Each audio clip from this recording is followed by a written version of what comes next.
Baik, para peserta CPNS sekalian, masih dalam mata pelatihan manajemen ASN, ya. Sebelumnya eh, kita sudah belajar tentang kedudukan dan peran ASN, ya, buat JP sebelumnya. Nah, sekarang sebelum kita masuk ke sesi berikutnya di sub materi yang selanjutnya ini, saya ingin mengajak rekan-rekan untuk melakukan peregangan dulu ya, supaya tidak ngantuk ya. Oke, semuanya tangannya ke atas. Ya, semua tangan ke atas. Tarik ke belakang, tarik ke kanan, tarik ke kiri. Oke, lalu ucapkan semangat. Oke, tepuk tangan untuk kita semua ya. Oke, mudah-mudahan udah fit lagi ya. Nggak ada yang ngantuk ya. Nah, sekarang kita masuk ke bahasan tentang sistem merit ya.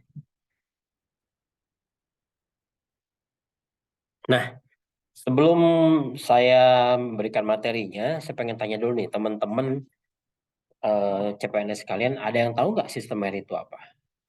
Nah, tapi jangan dijawab langsung. Silakan tuliskan di kertas flip chart yang sudah ada di meja masing-masing ya. Tuliskan di sana apa yang kalian tahu tentang sistem merit. Lalu nanti setelah kalian isi, silakan tempelkan di flip chart, kertas flip chart yang di depan kelas ya. Silakan, 5 menit ya. Oke, oke. Sekarang kita lihat ya. Saya akan bacakan beberapa kertas flip chart yang sudah diisi. Kertas post-it yang sudah diisi ya. Ada yang bilang ini sistem pernikahan. Wah, ini berarti yang jomblo ya, pengen nikah. Merit, ya, ini kayak pernikahan. Kayak bukan di situ sebenarnya ya. Lalu seleksi pegawai yang profesional. Nah, ini bisa jadi nih.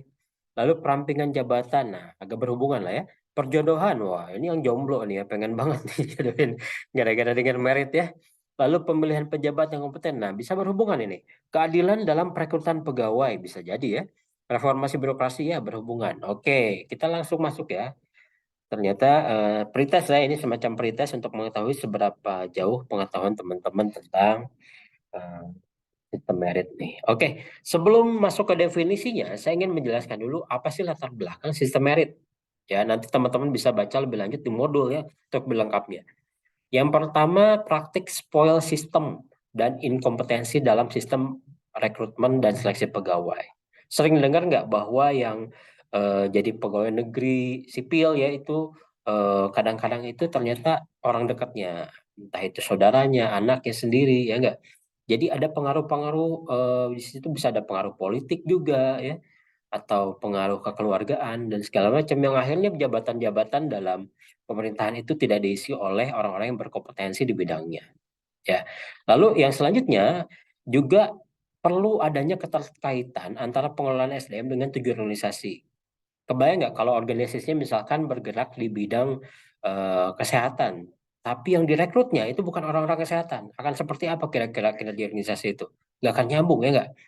Lalu selanjutnya tingkat disiplin atau kerja dan budaya kerja ASN yang masih rendah. Nah, ini kondisi saat ini ya, kinerja ASN seringkali dianggap kurang memuaskan oleh masyarakat. Nah, yang terakhir struktur kepegawaian yaitu kualitas dan kuantitas dan juga distribusi yang belum ideal. Ya, seperti yang kita tahu ya, kualitas-kualitas ASN kita juga masih bisa dibilang belum semuanya teruji ya. Lalu kuantitasnya pun masih kurang, masih banyak sekali kekurangan terutama tenaga-tenaga pengajar dan juga perawat ya. Makanya sekarang banyak sekali perekrutannya. Dan distribusinya juga belum ideal. Kebayang nggak ya ASN-ASN yang ada di daerah-daerah yang di ujung Indonesia. Itu jarang sekali yang mau ya nggak? Sehingga kualitas pendidikan di kota dan di desa itu sangat kesenjangannya sangat besar sekali. Nah, itulah kenapa latar belakang dari sistem merit ini diberlakukan di manajemen ASN kita. Nah, apa sih itu sistem merit? Ya, kita akan lihat di sini. Sistem merit itu ada di pasal 1 Undang-Undang ASN tentang ketentuan umum, yaitu sistem merit adalah kebijakan dan manajemen ASN yang berdasarkan pada kualifikasi, kompetensi, dan kinerja secara adil dan wajar dengan tanpa membedakan latar belakang politik, ras, warna kulit, agama, asal-usul, jenis kelamin, status pernikahan, umur, dan atau kecacatan. Oke, di sini sebenarnya mudah dipahami ya. Orang-orang yang berkualitas, kompeten, dan kinerjanya bagus itu sebenarnya layak menjadi seorang ASN yang diharapkan bekerja secara profesional dan berintegritas. Nah, apa sih manfaat dari sistem merit ini? Ya, saya bergeser bentar ya. Oke, yang pertama mendukung keberadaan penerapan prinsip akuntabilitas. Ya, tentunya semua yang akuntabel ya dalam pemerintahan itu diperlukan. Lalu selanjutnya dapat mengarahkan SDM untuk dapat mempertanggungjawabkan tugas dan fungsinya. Karena dia orang yang kualifikasinya tepat, kompetensinya tepat, tentu dia bisa mempertanggungjawabkan jabatan yang diembannya ya. Lalu instansi pemerintah mendapatkan pegawai yang tepat dan berintegritas untuk mencapai visi dan misinya. Ya, jangan sampai lagi ada tenaga-tenaga misalkan di bidang politik misalkan banyaknya ternyata sarjana agama misalkan latar belakangnya atau sarjana pertanian kan nggak sinkron ya, sehingga visi misi organisasi itu sulit sekali tercapai. Baik, mudah dipahami ya. Nah selanjutnya manfaat sistem merit bagi pegawai. Bagi pegawainya sendiri, kenapa sih sistem merit ini penting ya? Yang pertama itu menjamin keadilan dan ruang keterbukaan dalam perjalanan karir seorang pegawai. Terbayang ya, seseorang yang sudah kuliah bertahun-tahun, sekitar 5 tahun mungkin, dia ingin karir yang sesuai tentunya dengan apa yang dia ahli di bidangnya, ya.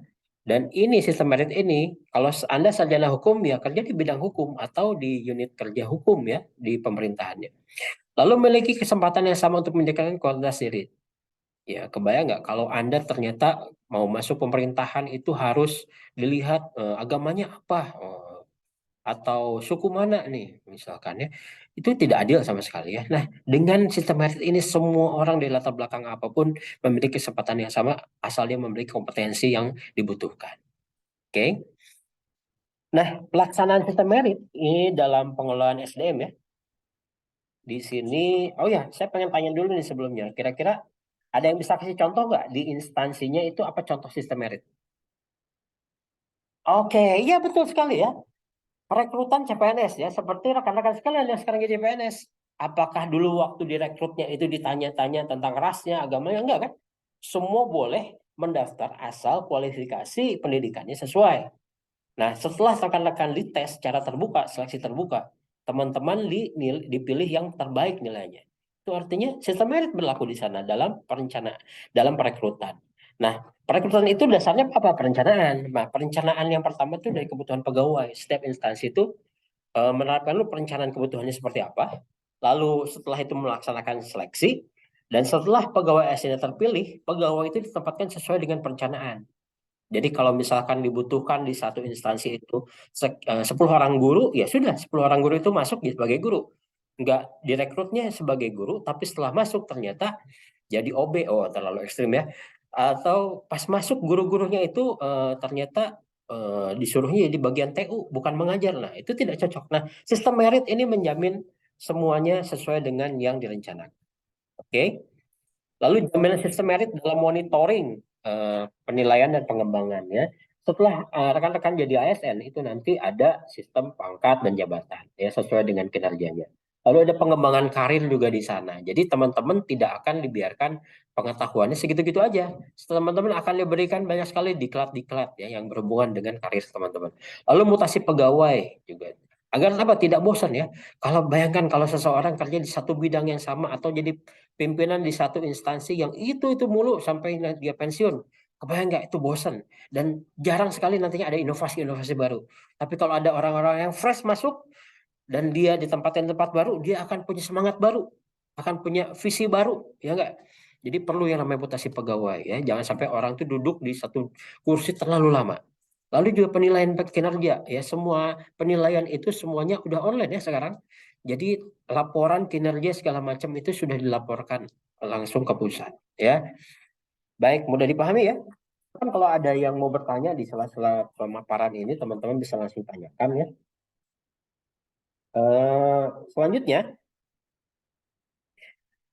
kita akan berdiskusi kelompok ya agar teman-teman bisa eh, lebih mendalami lagi materi ini.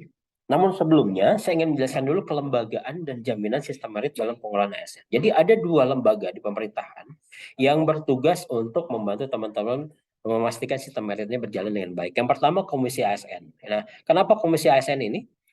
Karena dia mempunyai kewenangan untuk melakukan monitoring, evaluasi, pelaksanaan kebijakan dan manajemen ASN di setiap instansi. Lalu yang kedua ada Kemenpan RB di sana, memberikan bimbingan pertimbangan pada proses penindakan pejabat yang berwenang dan pejabat pembina kepegawaian atas penyimpangan pelaksanaan sistem merit dalam pengelolaan ASN. Nah, ada sistem, pernah dengar whistleblower system ya. Jadi setiap orang tuh bisa mengadukan tanpa dia identitasnya diberikan juga. Jadi semua laporan kalau ada pelanggaran silakan laporkan. Ya, sistemnya online semua. Ini yang menjamin sistem merit pasti berjalan. Oke, selanjutnya ini adalah diskusi kelompok ya. Kita akan diskusi kelompok. Di sini saya punya dua artikel tentang sistem merit. Ya, ini judulnya mana ya? Sistem merit diterapkan. Apakah jual beli jabatan dapat dihentikan? Wah, jual beli jabatan. Sering kita dengar ya.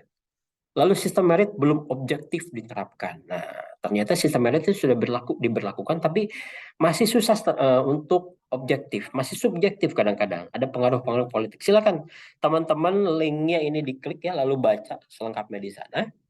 Eh, kita akan diskusikan ini dalam kelompok nantinya. Nah, selanjutnya, nah petunjuk diskusi kita menggunakan teknik fishbowl ya. Fishbowl itu Anda tahu cawan ikan. Ya, bentuknya seperti cawan ikan. Nah, petunjuk diskusinya seperti ini. Jadi sistemnya gini ya. Kelas dibagi menjadi 4 kelompok yang sama jumlahnya. Kalau di sini ada 40 berarti 10-10 tiap kelompok ya. Dan setiap kelompok pilih notulen untuk mencatat seluruh hal penting dari diskusi. Seluruh peserta membaca kedua artikel yang telah diberikan, yang tadi ya, lalu berdiskusi dalam kelompoknya selama 5 menit saja. Nah, di sini susunan kelasnya kita akan bikin dua lingkaran. Ya, dua lingkaran kecil, satu lingkaran kecil di tengah, lalu lingkaran besar di sekelilingnya. Seperti mangkok ya, dan di tengahnya itu ada ikan yang melingkar juga gitu. Paham ya? Oke. Lalu kelompok pertama, dan misalnya di sini ada 4 kelompok ya. Kelompok pertama nanti duduk di lingkaran kecil yang di tengah itu, ya. Dan di situ mereka menyampaikan hasil diskusinya selama 5 menit aja. Kita berbagi waktu dengan yang lain. Sementara semua peserta lain selain kelompok pertama itu duduk di lingkaran yang besar sambil mengobservasi dan mencatat hal-hal penting yang perlu dikritisi atau ditanyakan dari hasil diskusi kelompok yang berada di lingkaran kecil yang di tengah itu. Oke, setelah diskusi kelompok yang ada di lingkaran kecil selesai, para peserta yang duduk di lingkaran besar barulah dapat mengomentari, mengkritisi, atau bertanya. Nah, di situ proses berdiskusi akan aktif ya, karena semuanya saling memandang ya, nggak ada yang bengong, nggak ada yang ngobrol sendiri, semuanya fokus ke diskusi. Lalu setelah tanya jawab itu selesai, dilanjutkan dengan kelompok berikutnya yang kedua, pindah ke lingkaran kecil yang di tengah dan melakukan proses yang sama dengan kelompok yang pertama tadi. Nah, sampai keempat kelompok selesai, di situ akhirnya diskusinya selesai. Nah, di akhir peserta bersama-sama dengan saya nanti menyusun kesimpulan diskusi. Cukup jelas ya petunjuknya ya. Baik. Nah, akhirnya diskusi dengan teknik pun berlangsung. Pengajar mendampingi peserta dalam berdiskusi. Setelah semua diskusi dianggap selesai dan waktu habis, seluruh peserta secara bersama-sama dengan pengajar menyusun kesimpulan diskusi. Demikian, terima kasih.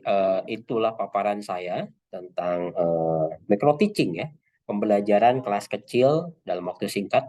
Mudah-mudahan dapat membantu teman-teman dan menjadi inspirasi. Assalamualaikum warahmatullahi wabarakatuh.